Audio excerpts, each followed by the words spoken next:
This episode is brought to you by 1010. 1010 is an exclusive collection of 10 one-of-a-kind engagement rings designed by 10 of the most distinctive designers working today. Using only diamonds responsibly and sustainably sourced from Botswana, 10 design masters have each produced a set of 10 uniquely beautiful diamond rings, and they're available now exclusively at BlueNile.com. This exciting collection of truly unique, limited edition diamond engagement rings is available now only at BlueNile.com. This is Optimal Relationships Daily, episode 888. Should I choose my old flame over my safe boyfriend? By Evan Marc Katz of EvanMarcKatz.com.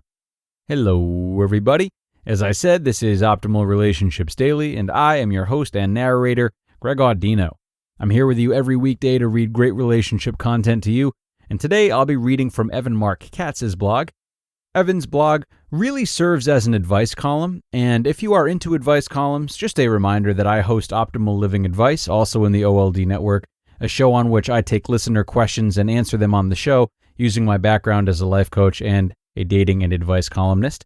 But Evan has the floor today, as he answers a question from one of his readers who is torn between choosing her safe boyfriend or her high school flame.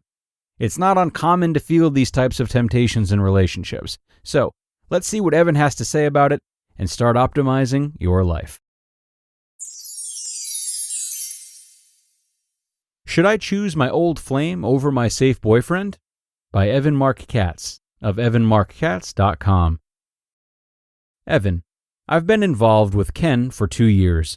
I met him through friends. He isn't exactly who I envisioned, and we've had some tough challenges along the way. I think he's handsome, and I know he's ethical, devoted, and loves me totally. I love him too, but my physical attraction to him has never been strong. I took a break from him when my mom died and went back to my hometown. I was praying to my mom and God to help me know the way. And then standing at the foot of the lake, I met Jim from my high school. It was an instant attraction for both of us. We have much in common, and there is a sense of joy I've not known before. Here's the catch. Jim had a long affair while he was married, which he told me without prompting. I got scared, and Ken kept working to win me back. What I have with Ken is very good. He's a great friend, I like him, and we have things in common too. But I still think of Jim, and I know he thinks of me. I don't want to throw something away with Ken and have regret. Jim feels we're meant for each other, and family and friends do too. How do I come to what's best for everyone? I would love your insight very much. It's been thrilling to see your success. Warm regards, Patty. Dear Patty, my heart breaks for you, darling. You lost your mom and your head is reeling. You're praying to God for dating advice. You're thinking of giving up your ethical, devoted boyfriend for a man who is a proven cheater. And if that wasn't enough, you're asking to come to what's best for everyone. The only person who decides what's best for you is you. Got it? Really, you are making this way harder on yourself than you have to. Let's work backwards. His family and friends think it's best if you're with high school cheater Jim. Forget them, they don't have a vote. Neither does high school cheater Jim or devoted Ken. They want what's best for them, not what's best for you. Everyone else's opinions are irrelevant, yes, including my own. But that's not going to stop me, of course. Now, let's understand that there are exceptions to every rule and aphorism out there. But that doesn't mean that there isn't truth to be found in, when someone shows you who he is, believe him. And one in the hand is worth two in the bush. Jim has shown you who he is. He's an admitted cheater and borderline homewrecker who's trying to leverage the weight of his family and friends to convince you to leave your relationship. You want to willfully ignore all this because you feel more attraction towards him? Next, you have a man who is husband-worthy. How do I know this when I've never even met him? It's because you've chosen to date him for 2 years, and most women aren't big on wasting time on men who don't have husband potential. You've described him as handsome, ethical, devoted, and loves me totally, and you wrote, "What I have with Ken is very good. He's a great friend, I like him, and we have things in common too." And you're willing to throw that all away for the wild card that is Jim. I know, the heart wants what the heart wants. But does the heart really know what it's doing? And is it actually the heart that's making your decisions for you? I'm betting it's not. Barry Schwartz, author of The Paradox of Choice, spoke to Lori Gottlieb when she was writing Marry Him. He put things in a very plain-spoken way that I would like to paraphrase for you, Patty. Basically, he said, we have to make choices with trade-offs.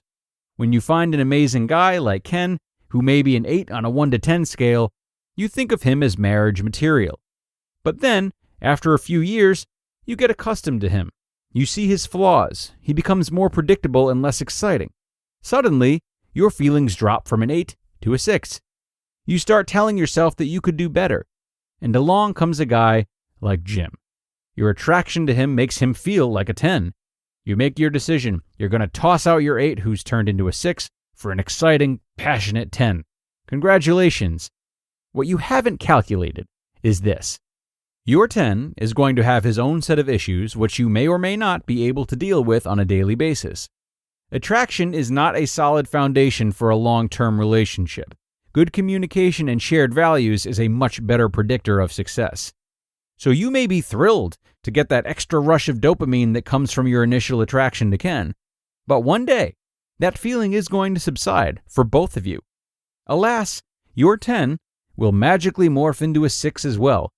You may be able to put up with his issues, anger, jealousy, bossy, stubborn, busy, but Jim may decide that after a few years of marriage to you, that he'd like to find a 10 that he's more passionate about. That's right. Even if your feelings for Jim stay strong, there will always be an undercurrent of fear in your relationship. It would be like being in the witness protection program. All you can do is hope that the status quo continues to hold. You pray that the cheater has really retired from cheating, even though you have no control over his actions. So, to bring it on home, when thinking of building a 40-year relationship, you'd better ask who is the safer bet. Is it the ethical, devoted guy or the cheater? I don't judge you for choosing the cheater, but I wouldn't be surprised if I got another email from you in 5 years either. You just listened to the post titled, Should I Choose My Old Flame Over My Safe Boyfriend? By Evan Marc Katz of evanmarckatz.com. This episode is sponsored by Apostrophe, a prescription skincare company for people that are ready to take their acne seriously. Just fill out Apostrophe's quick online questionnaire about your skin concerns and medical history, snap a few selfies, and the dermatologist that Apostrophe pairs you with will respond with a customized treatment plan. Apostrophe even offers topical and oral medications so you can treat your acne from the inside out and the outside in. I find the one-on-one kind of experience and individual attention really go a long way for me personally. It's just easier to feel confident with Apostrophe, unlike when I go to the pharmacy and just pick something off the shelf with no guidance and hope it works. So if you want to get started, just go to apostrophe.com/ORD and click Begin Visit. Then use the code ORD at sign-up, and you'll get $15 off your dermatology visit. That's apostrophe.com/ORD, and use that code ORD to get your dermatology visit for $15 off. And we thank Apostrophe for sponsoring the podcast. And a great post today from Evan tackling a challenging question. Thank you to him for that. Evan does a really great job here of laying out not only objective truths about both men and Patty's lives, but also realistic future possibilities. Both of these can be very hard for Patty to see in the midst of both her personal turmoil at the moment, in addition to her flurry of feelings. But while Evan is clearly leaning one way in his opinion, it'll also be crucial for Patty to get increasingly comfortable with not needing more, and understanding sacrifices in relationships and how certain periods of life, like what she's going through right now, can temporarily make her less patient with those things. Until she's able to do that, I might suggest that she's not in a perfectly ideal spot as a partner. But this is something we all go through, and whether or not our partners at the time stick with us while we go through these lulls, that depends. Hopefully Patty is able to get through this challenging time, do her self-work, and become the best partner and individual that she can. And that is what we're all hoping to do here on ORD, right? Right. Thank you so much for being here, guys. We have reached the end, but we won't be gone long. Tomorrow we come back with a parenting post for you from Emma Scheib over at Simple, Slow, Lovely. You won't want to miss her tips for overwhelmed parents and overwhelmed people in general. So be sure to tune in, and I will see you then, where your optimal life awaits.